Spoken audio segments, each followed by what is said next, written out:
start with the chapter of efficiency and market failure. Chapter 5 का chapter है.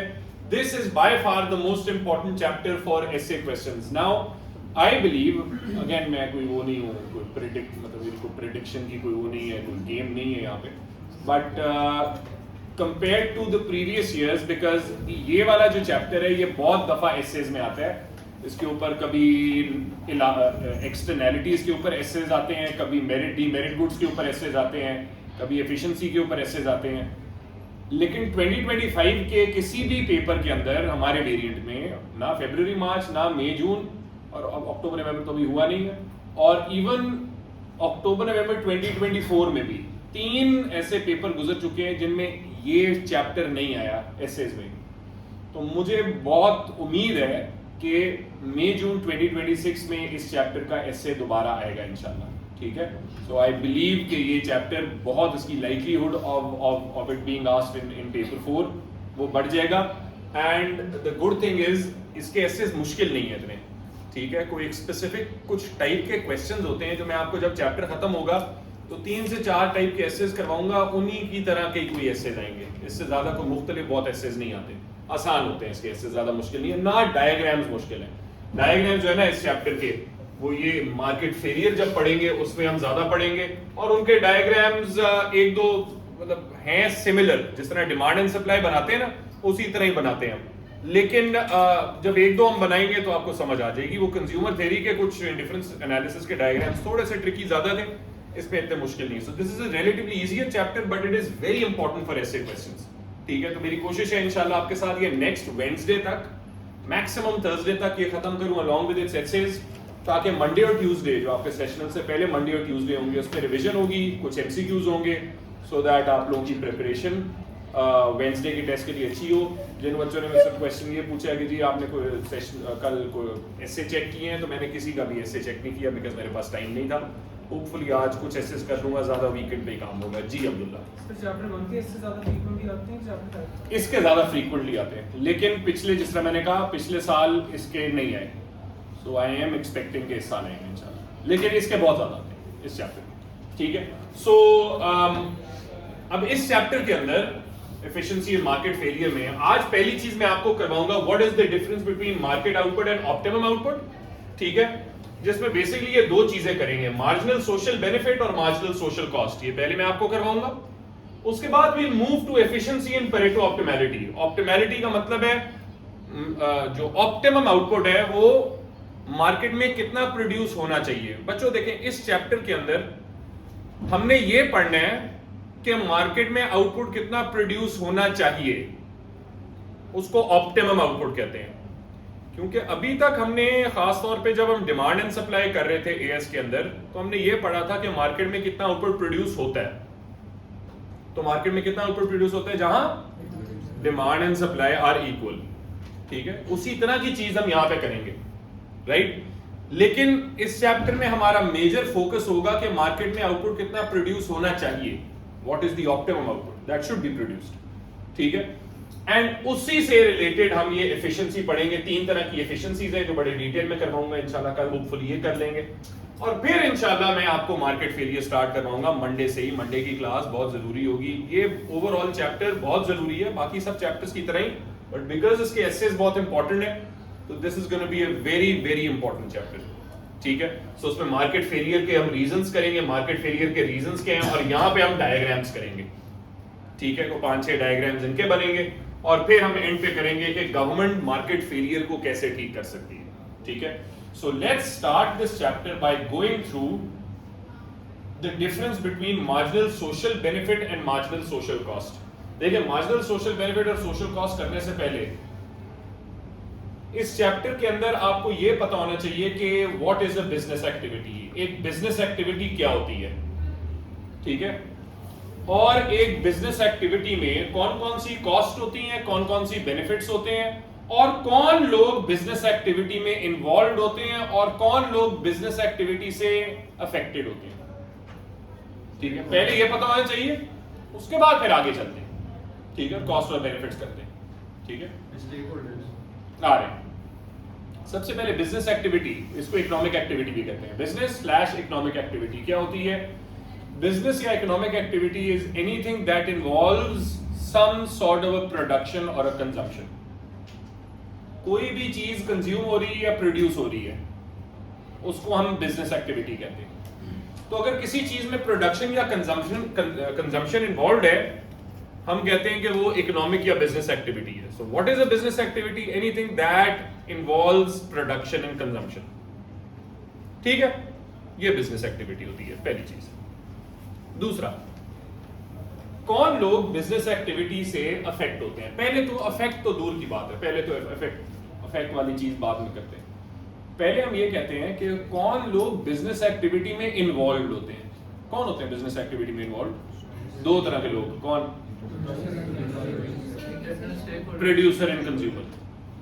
Stake holder का लफ्ज हम लोग इस्तेमाल करें उस पे आते हैं। So there are two types of people who are involved in a business activity, directly involved in a business activity. The first type are producers, the second type are consumers. ठीक है? But there are three types of people that are affected by a business activity. Three types of people. पहले दो तो वही है जो तुमने अभी बताया। कौन कौन से? Producer and consumer. There are three types of people who are affected by a business activity. Producer and consumer तो obvious है। Then there is another type of people who are affected by business activity. उसको stakeholders नहीं कहना क्योंकि, और कई बच्चे कहते हैं उस पर गवर्नमेंट आएगी। नो, गवर्नमेंट नहीं है इसमें। क्यों? क्योंकि इस चैप्टर के फर्स्ट पार्ट के अंदर, फर्स्ट पार्ट नहीं बल्कि ज्यादा मेजॉरिटी पार्ट के अंदर हम अज्यूम करेंगे इकोनॉमी है फ्री मार्केट इकोनॉमी। ठीक है? सो इकोनॉमी फ्री मार्केट इकोनॉमी है। फ्री मार्केट इकोनॉमी में गवर्नमेंट नहीं होती। तो ये जो तीसरी एंटिटी है ना, जो तीसरी चीज जो होती है, तीसरे टाइप के लोग जो अफेक्ट होते हैं वो गवर्नमेंट नहीं है। ठीक है? स्टेक होल्डर्स का भी लफ्ज इस्तेमाल नहीं करना। द थर्ड टाइप ऑफ, क्योंकि स्टेक होल्डर्स तो वो लोग होते हैं ना जो बिजनेस एक्टिविटी में किसी ना किसी तरीके से इन्वॉल्व होते हैं। Government as a stakeholder for example, तो बिजनेस एक्टिविटी में कैसे इन्वॉल्व हो सकता है? टैक्स लगाकर, सब्सिडी देकर, इस तरह की चीजें। ये लोग जो है ना, जो तीसरी टाइप के लोग जो बिजनेस एक्टिविटी से अफेक्ट हो रहे हैं वो बिजनेस एक्टिविटी में इन्वॉल्व नहीं होते। ठीक है? They are not directly involve in the business activity. Such type of people are known as the third party. ठीक है? इस तरह के लोग जो ना प्रोड्यूसर है ना कंज्यूमर है, फिर भी उनको कोई ना कोई अफेक्ट वो बिजनेस एक्टिविटी कर रही है। और वो बिजनेस एक्टिविटी कैसे अफेक्ट करेगी? दो तरीके से। या तो उन पे कॉस्ट पड़ेगी या उन पे बेनिफिट गेन होगा। या तो कॉस्ट है या बेनिफिट है। राइट? सो कोई बिजनेस एक्टिविटी में तीन तरह के लोग अफेक्ट होंगे। प्रोड्यूसर, कंज्यूमर तो ऑब्वियसली अफेक्ट होंगे बिकॉज वो तो प्रोडक्शन कंजम्पशन कर रहे हैं। लेकिन एक तीसरी टाइप की एंटिटी है वो भी अफेक्ट होगी, वो है थर्ड पार्टी। कैसे अफेक्ट होगी अभी थोड़ी देर में कराता हूं। ठीक है? सो ये तीन तरह के लोग हैं जो बिजनेस एक्टिविटी में अफेक्ट होते हैं। अच्छा, अब एक बिजनेस एक्टिविटी की सोसाइटी के अंदर कॉस्ट भी होती है, बेनिफिट भी होती है। सोसाइटी की कॉस्ट को कहते हैं मार्जिनल सोशल कॉस्ट और सोसाइटी के बेनिफिट को कहते हैं मार्जिनल सोशल बेनिफिट। तो सोसाइटी की कॉस्ट को क्या कहते हैं? Marginal social cost. सोसाइटी के बेनिफिट को क्या कहते हैं? Marginal social benefit. ठीक है? अब ये क्या है? पहले हम करते हैं marginal social cost, social benefit बाद में करेंगे। मार्जिनल सोशल कॉस्ट क्या होती है? मार्जिनल सोशल कॉस्ट होती है the extra cost of a business activity to the society. हाँ, आ रहे good. So marginal social cost is the cost of a business activity to the society. अब मैं दोबारा सवाल पूछूंगा, सोसाइटी में कौन कौन से लोग होते हैं? ना ना ना ना, अभी किया। Producer, consumer, third party. इसका मतलब इन तीन तरह की लोगों की कंबाइंड कॉस्ट को मार्जिनल सोशल कॉस्ट कहते हैं। तो वन बाय वन देखते हैं कि प्रोड्यूसर और कंज्यूमर की कॉस्ट को क्या कहते हैं और थर्ड पार्टी की कॉस्ट को क्या कहते हैं। प्रोड्यूसर और कंज्यूमर की कॉस्ट को कहते हैं marginal private cost. Marginal private cost होती है the extra cost of a business activity to those who are directly involved in it.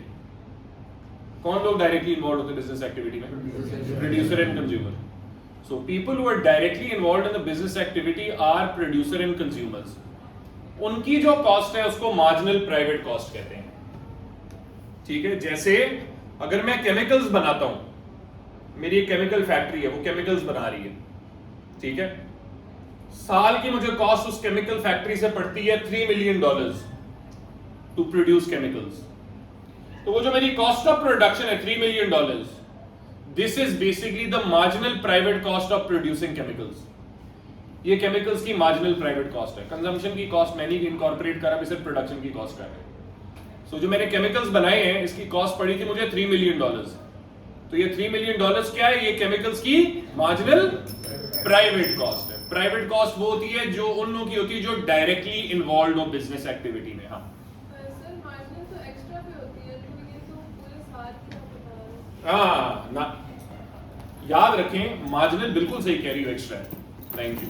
Marginal ठीक है, कोई मार्जिनल एक्स्ट्रा ही है, लेकिन मार्जिनल का क्या मतलब है? दी extra output produced during the year, ये भी तो हो सकता है। जरूरी तो नहीं वो एक्स्ट्रा आउटपुट का मतलब वो एक यूनिट। ना ना ना ना ना, सुनो, मार्जिनल कॉस्ट करो। मार्जिनल कॉस्ट क्या होती है? Change in total cost over change in output. ये चेंज इन आउटपुट आम तौर पे एक यूनिट होता है, लेकिन चेंज इन आउटपुट जो है 10 भी हो सकता है, 100 भी हो सकता है, 1000 भी हो सकता है। 1000 एक्स्ट्रा यूनिट्स की एक्स्ट्रा कॉस्ट क्या है? Marginal cost of those extra 1000 units. ठीक है, आमतौर पे एक की निकालते हैं, यस, ठीक है, और हमने एक की निकाली है, लेकिन ये 10 भी हो सकते हैं, 1000 भी हो सकते हैं, मिलियन भी हो सकते हैं। ठीक है, so the marginal private cost of producing those extra chemicals is $3 million. ठीक है, अब एक्सटर्नल कॉस्ट पे बाद में आते हैं। पहले जरा मैं तुम्हें मार्जिनल प्राइवेट कॉस्ट का कर्व दिखाऊं। मार्जिनल प्राइवेट कॉस्ट का कर्व अपवर्ड स्लोपिंग होता है, बिकॉज जैसे जैसे आउटपुट बढ़ता है तो कॉस्ट में इंक्रीज आता है, एक्स्ट्रा कॉस्ट में इंक्रीज आता है। जैसे जैसे आउटपुट इंक्रीज होगा एक्स्ट्रा कॉस्ट बढ़ती जाएगी। ये कॉन्सेप्ट हमने चैप्टर 2 में किया था, जिसमें एक कॉस्ट का हमने कर्व बनाया था, जिसको क्या कहते हैं?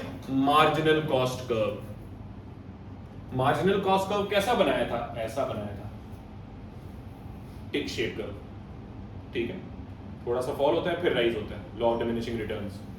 ठीक है, हम अज्यूम कर रहे हैं, जब मार्जिनल प्राइवेट कॉस्ट बना रहे हैं ना, हम अज्यूम कर रहे हैं ये जो डाउनवर्ड स्लोपिंग पार्ट है ना इसका, ये हम एलिमिनेट कर रहे हैं। इसको आप छोड़ दें, ये छोड़ दें। तो इसलिए जो मार्जिनल प्राइवेट कॉस्ट का कर्व बना रहे हैं वो basically upward sloping part of the marginal cost curve है, ये वाला। इसीलिए नोटिस करो, यहां मैंने लिखा marginal private cost is the marginal cost curve, MPC is equal to MC। क्यों? क्योंकि किसी चीज की एक्स्ट्रा कॉस्ट उसकी, अगर हम एक यूनिट ऑफ प्रोडक्ट प्रोड्यूस कर रहे हैं, उसकी एक्स्ट्रा कॉस्ट क्या होगी? Marginal cost. और उसको एक और नाम क्या दिया जाता है? Marginal private cost. तो marginal private cost is a more technical term given to marginal cost. इसीलिए ये दोनों इक्वल है, बस फर्क ये डाउनवर्ड स्लोपिंग पार्ट नहीं इनकॉर्पोरेट कर रहे हैं। क्यों नहीं कर रहे? बिकॉज हम अज्यूम कर रहे हैं कि इससे सप्लाई कर्व डिराइव होती है, और सप्लाई कर्व तुम्हें पता है कभी डाउनवर्ड स्लोपिंग नहीं हो सकती। आगे जो मैंने एस लिखा हुआ है, ये एस क्यों लिखा हुआ है? क्यों? क्योंकि मार्जिनल कॉस्ट से सप्लाई कर्व डिराइव होती है। उस वक्त भी तो हम करके बता रहे जब वो इंटरसेक्ट कर गया है एवरेज वेरिएबल कॉस्ट। तो ये assumption यही है कि एवरेज वेरिएबल कॉस्ट से ऊपर है वाला हिस्सा, लेकिन हम बना नहीं रहे ना ऑब्वियसली। ठीक है, बट ये assumption है ये वो वाला हिस्सा है जो एवरेज वेरिएबल कॉस्ट से ऊपर है, जो जिसमें शटडाउन नहीं होगा। ठीक है, सो इसीलिए जो मार्जिनल प्राइवेट कॉस्ट है अपवर्ड स्लोपिंग कर्व होती है, और वो अपवर्ड स्लोपिंग कर्व बेसिकली क्यों होती है? बिकॉज मार्जिनल कॉस्ट जो है वो प्राइमरीली अपवर्ड स्लोपिंग कर्व है, लॉ ऑफ डिमिनिशिंग रिटर्न्स, जो हम जिससे सप्लाई कर्व डिराइव कर सकते हैं। तो एसेंशियली जब आप कर्व बनाओगे, मार्जिनल प्राइवेट कॉस्ट का जब कर्व बनाओगे ऐसे करके, MPC इक्वल टू सप्लाई लिखना है, MC लिखने की जरूरत नहीं, MPC इक्वल टू सप्लाई लिखना है, because this curve shows supply.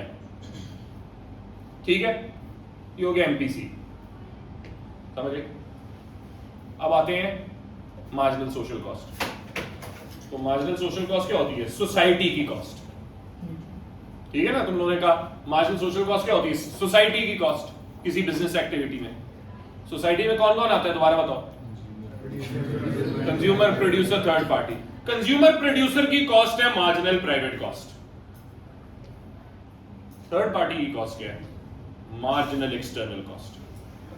Third party की कॉस्ट है मार्जिनल एक्सटर्नल कॉस्ट। डेफिनेशन है मार्जिनल एक्सटर्नल कॉस्ट की, the extra cost of a business activity to those who are not directly involved in the business activity, i.e. third party.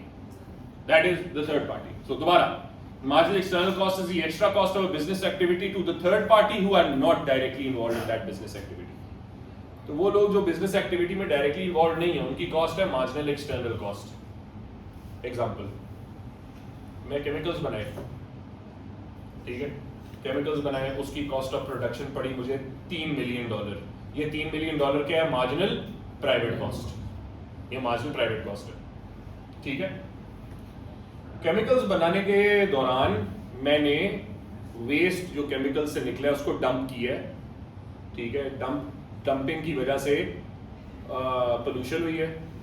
Pollution की वजह से वो लोग जो साथ रह रहे थे मेरे फैक्ट्री के साथ, उनकी हेल्थ को नुकसान हुआ, उनकी हेल्थ को नुकसान हुआ, जिसकी वजह से उनको डॉक्टर के पास जाना पड़ा, उनको मेडिसिन लेनी पड़ी, उनको ट्रीटमेंट कराना पड़ा। All of that cost let's suppose is $1 million.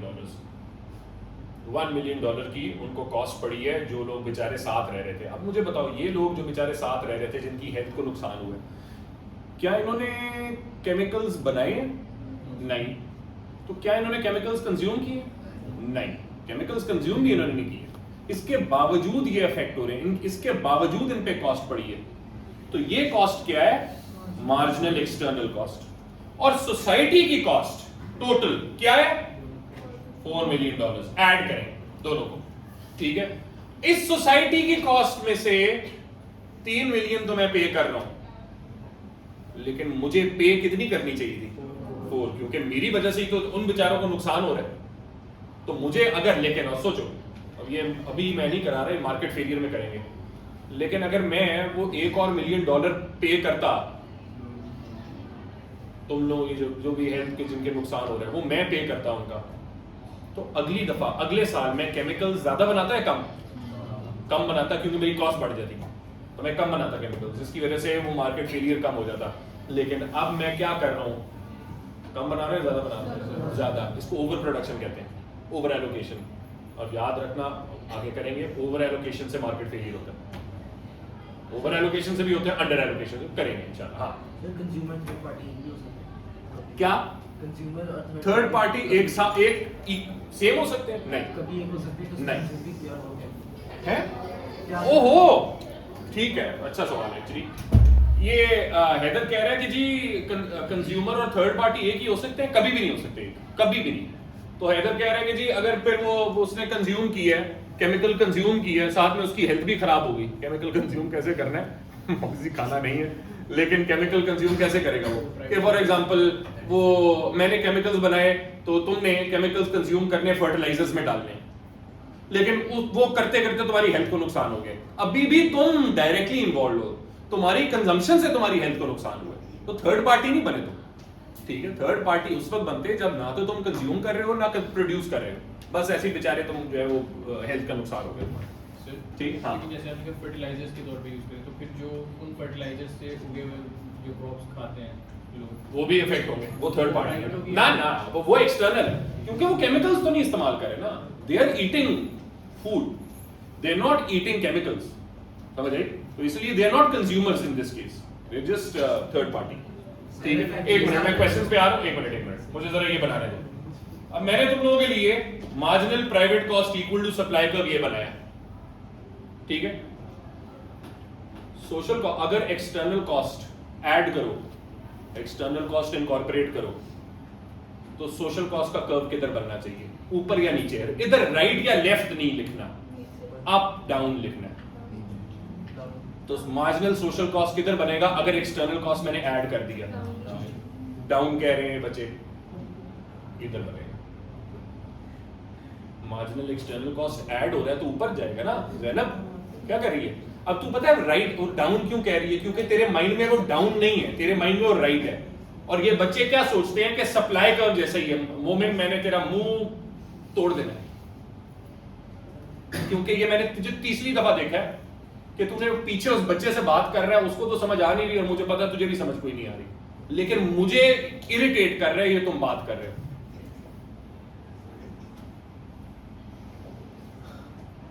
क्या बता रहा? हाँ, कि इंक्रीज बच्चों के माइंड में क्या आता है कि यार सप्लाई कर्व इंक्रीज होती है तो राइटवर्ड शिफ्ट करेगा।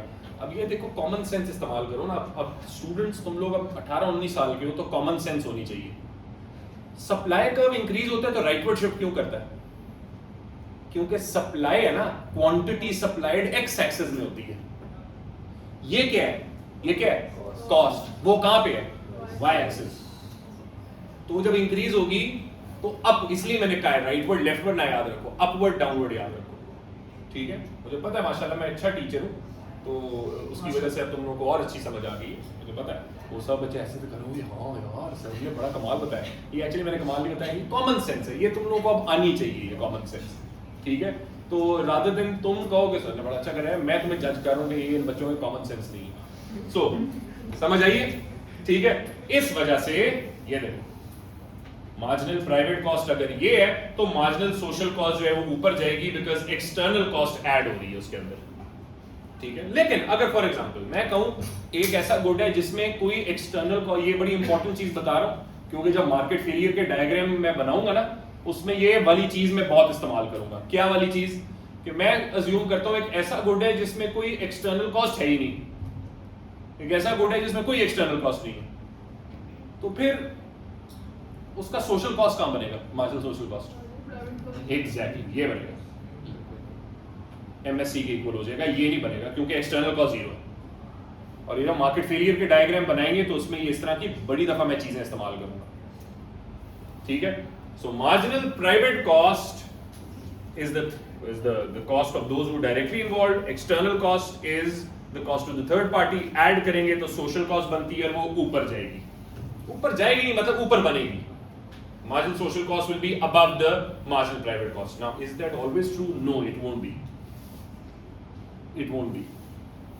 Because मैंने तुम्हें भी marginal social cost का एक फॉर्मूला कराया, एक फॉर्मूला कराया। कौन सा? ये। मैंने तुम्हें marginal social cost का एक फॉर्मूला कराया। marginal social cost के दो फॉर्मूले होते हैं, वो दूसरा मैं बाद में कराऊंगा जब मैं तुम्हें डिफरेंस बताऊंगा between production and consumption externalities.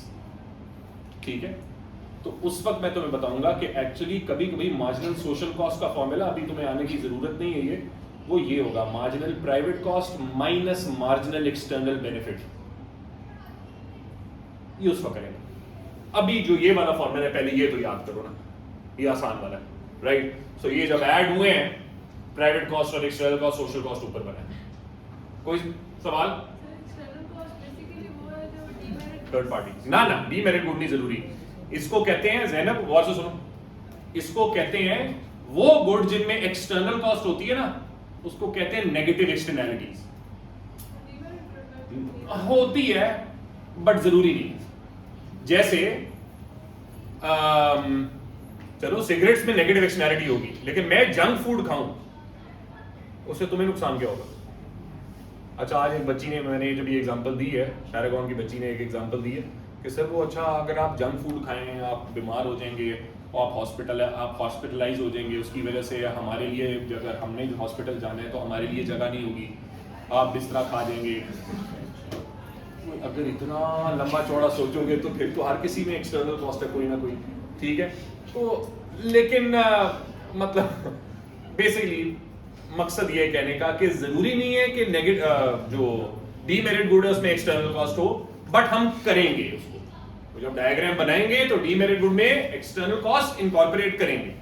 ठीक है, बात की बात है। हाँ, पहले इसका सवाल sir, passive smoking third party है जी, थर्ड पार्टी एक्सटर्नल कॉस्ट होती है। हाँ, अगर आप स्मोक करते थे नहीं, अगर मैं स्मोकिंग कर रहा हूं और मैं तेरे मुंह पे फूंक तो वो पैसिव स्मोकिंग ही है ना, खुदा के बंदे। ठीक है, हाँ, एक्सटर्नल कॉस्ट को मॉनिटरी तो हमेशा हम नहीं कर सकते, ये अलग मसले हैं, वो हम जब लिमिटेशंस पढ़ेंगे ना तो उसमें गो थ्रू करेंगे। बट यस, एक्सटर्नल कॉस्ट को एक्यूरेटली वो करना, ये इस चैप्टर के एंड पे मैं तुम्हें एक चीज कराऊंगा, कॉस्ट बेनिफिट एनालिसिस। उस पे हम कहेंगे कि जी एक्सटर्नल कॉस्ट को हम मतलब प्रिडिक्ट कर सकते हैं, फोरकास्ट कर सकते हैं, बट एक्यूरेसी नहीं होती है जिसके एग्जैक्टली। ठीक है, अब आते हैं जी बेनिफिट पे आते हैं। कॉस्ट तो कर लिया, अब बेनिफिट देखते हैं। मार्जिनल सोशल बेनिफिट क्या है जी? The extra benefit of a business activity to the entire society. The extra benefit of a business activity to the entire society. अब सोसाइटी में दोबारा बताएं, अब्दुल मुमीद मुझे बताएगा कि सोसाइटी में कौन कौन से लोग होते हैं? बिल्कुल, कंज्यूमर, प्रोड्यूसर, थर्ड पार्टी। पहले कंज्यूमर प्रोड्यूसर के बेनिफिट को क्या देखते हैं, वो है marginal private benefit. Marginal private benefit is the extra benefit of a business activity to those who are directly involved in that business activity. और those who are directly involved in that business activity कौन होते हैं? Producer and consumer.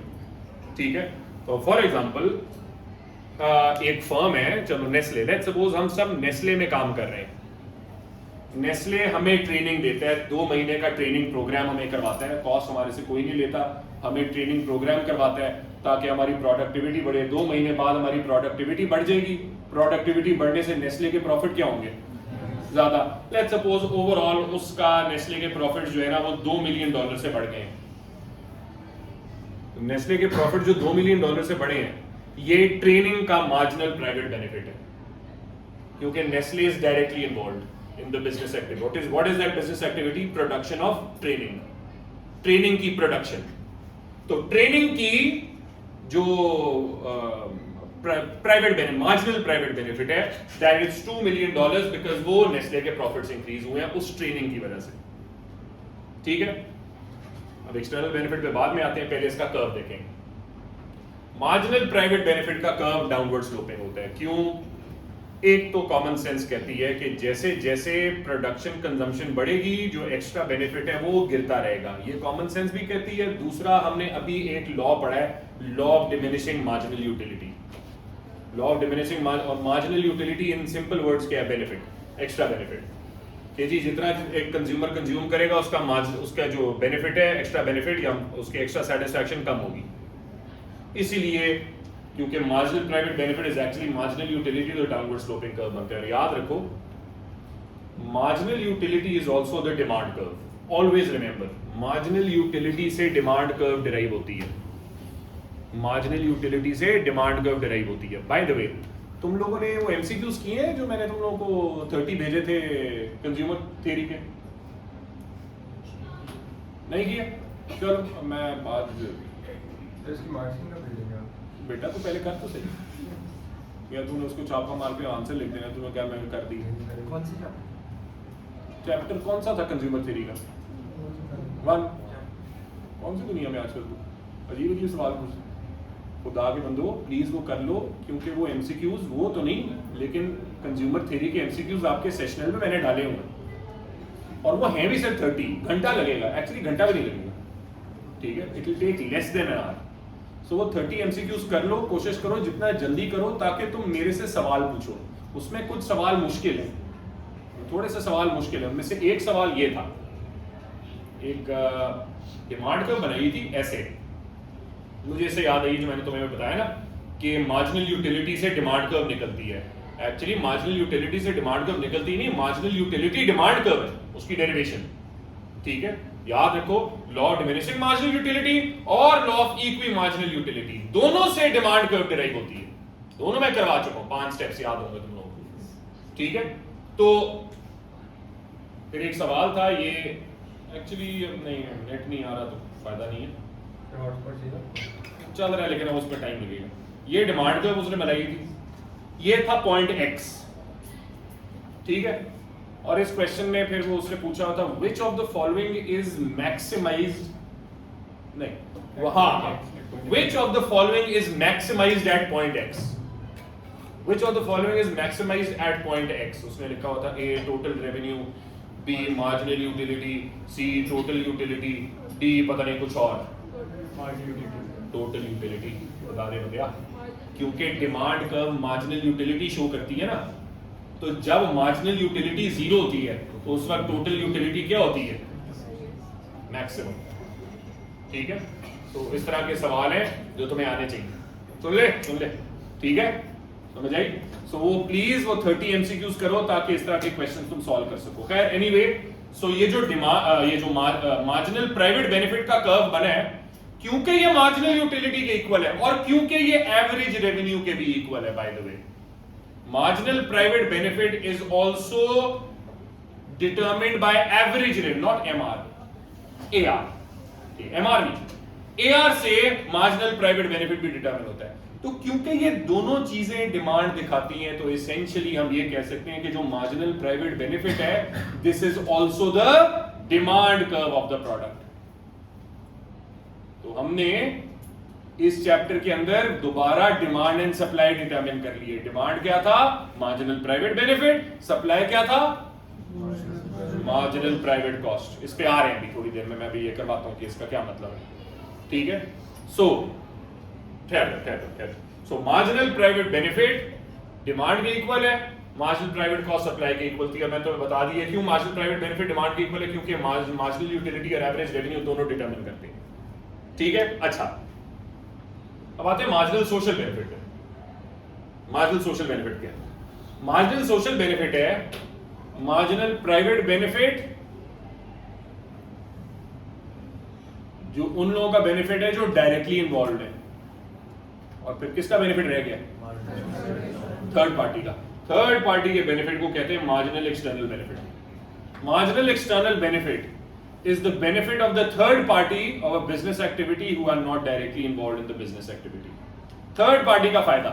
सो यहां पे मैंने example जो दी हुई है, नेस्ले ने तो हम सबकी ट्रेनिंग की, उससे हमारी प्रोडक्टिविटी बढ़ी, उससे नेस्ले के प्रॉफिट्स में इंक्रीज आ गया $2 मिलियन।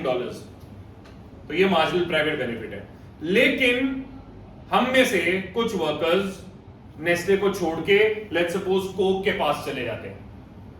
ठीक है, सो लेट्स सपोज ये 7-8 बच्चे ये नेस्ले को छोड़ के कोक के पास चले गए। ठीक है, मस्ती हंस क्यों नहीं है? गला फंस गया, तेरा गला खराब है तो तू उस पर हंस रही है यार। वैसे अल्लाह ऐसा सब्र सबको दे वैसे यार। सो मार्जिनल क्या कह रहा हूं मैं, जो प्रॉफिट है, प्रॉफिट कोक का वो लेट्स सपोज $1 मिलियन से बढ़ गए। ये 5-7 बच्चे गए कोक में। अब कोक को ना तो उनको ट्रेनिंग देने की जरूरत है, पहले रेडीमेड ट्रेन्ड वर्कर्स आ गए हैं। रेडीमेड ट्रेन्ड वर्कर्स हैं तो इनकी ऑब्वियसली प्रोडक्टिविटी भी हाई होगी। प्रोडक्टिविटी हाई है तो नेस्ले के प्रॉफिट्स क्या होंगे? इंक्रीज। नेस्ले के प्रॉफिट लेट्स सपोज $1 मिलियन से इंक्रीज हो गए। अब मुझे एक चीज बताओ, कोक के प्रॉफिट्स $1 मिलियन से इंक्रीज हो गए। अब मुझे बताओ, क्या कोक ने ट्रेनिंग प्रोड्यूस की थी? किसने की थी प्रोड्यूस? नेस्ले। क्या कोक ने ट्रेनिंग कंज्यूम की है? नहीं, ट्रेनिंग कंज्यूम किसने की है? वर्कर्स ने की है, हमने की है। ठीक है, जो कोक है उसने ट्रेनिंग ना प्रोड्यूस की है ना कंज्यूम की, उसने सिर्फ वर्कर्स हायर किए हैं जो ट्रेंड है। हाँ, जो ट्रेंड है। तो इसका मतलब ये जो ट्रेनिंग के अंदर these workers are neither Coke is neither the producer nor the consumer of training, and therefore Coke is the third party. Coke जो है, Coca-Cola is the third party, और उसका जो फायदा था, उसका प्रॉफिट्स, उसके जो प्रॉफिट $1 मिलियन से बढ़ गए, this is the marginal external benefit. ये है थर्ड पार्टी का फायदा। ठीक है, अब यहां पे Coke is the third party जिसने ना ट्रेनिंग प्रोड्यूस की ना कंज्यूम की, इसके बावजूद उनको फायदा हुआ। तो अब इन दोनों को ऐड करें, 2 मिलियन प्लस 1 मिलियन, तो कितना बचता है? $3 मिलियन। ये $3 मिलियन क्या है? सोसाइटी का बेनिफिट ट्रेनिंग को। ठीक है, ट्रेनिंग की वजह से, ट्रेनिंग की वजह से सोसाइटी को जो बेनिफिट हुआ है वो $3 मिलियन है। इस $3 मिलियन में से, सोसाइटी के इस बेनिफिट में से, जिसने ट्रेनिंग बनाई उसको उसको कितना फायदा हुआ? 2 मिलियन। बाकी 1 मिलियन उसको फायदा नहीं हुआ। इसकी वजह से अगली दफा नेस्ले उतने ही वर्कर्स को ट्रेनिंग देगी या कम को देगी? तो ये अंडर प्रोडक्शन होगी जिससे मार्केट फेलियर होगा, वो बाद में करेंगे। ठीक है, लेकिन अभी हमारा काम है सिर्फ कर्व्स देखना। सो मार्जिनल प्राइवेट बेनिफिट अगर ये है तो मुझे बताओ, अगर मार्जिनल प्राइवेट बेनिफिट या डिमांड कर्व ये है, मार्जिनल सोशल बेनिफिट किधर बनेगा? मार्जिनल सोशल बेनिफिट का फॉर्मूला क्या है? Marginal private benefit plus marginal external benefit, ये लिखा हुआ। तो जब ऐड हो रहा है प्राइवेट बेनिफिट में एक्सटर्नल बेनिफिट तो क्या होगा? ऊपर, राइट ना कहो, अपवर्ड। ये मार्जिनल सोशल बेनिफिट है, sorry, which is marginal private benefit plus marginal external benefit, जिसकी वजह से मार्जिनल सोशल बेनिफिट ये बनेगा, ऊपर की तरफ बनेगा। लेकिन अगर एक्सटर्नल बेनिफिट जीरो तो फिर social benefit marginal private benefit के इक्वल ही होगा, ठीक है। और उस जिस तरह मैंने तुम्हें बताया, जिस तरह मैंने तुम्हें कहा था ना, यहाँ मार्जिनल सोशल कॉस्ट का हमने एक फॉर्मूला देखा है, दूसरे फॉर्मूले में कुछ और होता है। उसी तरह मार्जिनल सोशल बेनिफिट का एक फॉर्मूला पढ़ा अभी हमने, एमपीवी प्लस एमईवी, लेकिन there is another formula as well जिसकी वजह से सोशल बेनिफिट पे असर कुछ और पड़ेगा। वो अगेन फॉर्मूला बाद में करवाऊंगा, लेकिन वो मैं एक आइडिया दे देता हूँ। मार्जिनल प्राइवेट बेनिफिट तो होगा, लेकिन उसमें माइनस हो जाएगा मार्जिनल एक्सटर्नल कॉस्ट। अगेन ये उस वक्त करेंगे जब मैं एक्सटर्नैलिटीज का तुम्हें बताऊंगा कि वो पॉजिटिव और नेगेटिव एक्सटर्नैलिटीज क्या होती हैं और प्रोडक्शन और कंजम्पशन एक्सटर्नैलिटीज क्या होती हैं, ठीक है। तो ये उस वक्त की बात है। हाँ जी सर, जो मार्जिनल प्राइवेट बेनिफिट और प्राइवेट कॉस्ट है, दोनों में कंज्यूमर की कॉस्ट और बेनिफिट क्यों नहीं ऐड कर रहे? क्योंकि अब सही कह रही हो कि कंज्यूमर की बेनिफिट और कॉस्ट हमने ऐड नहीं की, क्योंकि एग्जांपल है ना, we keeping things simple, we are just looking at the benefit and the cost of the producer. लेकिन कंज्यूमर की भी ऐड हो सकती है, लेकिन हम नहीं कर रहे अभी फिलहाल। अभी तो हम मतलब we keeping things simple, right.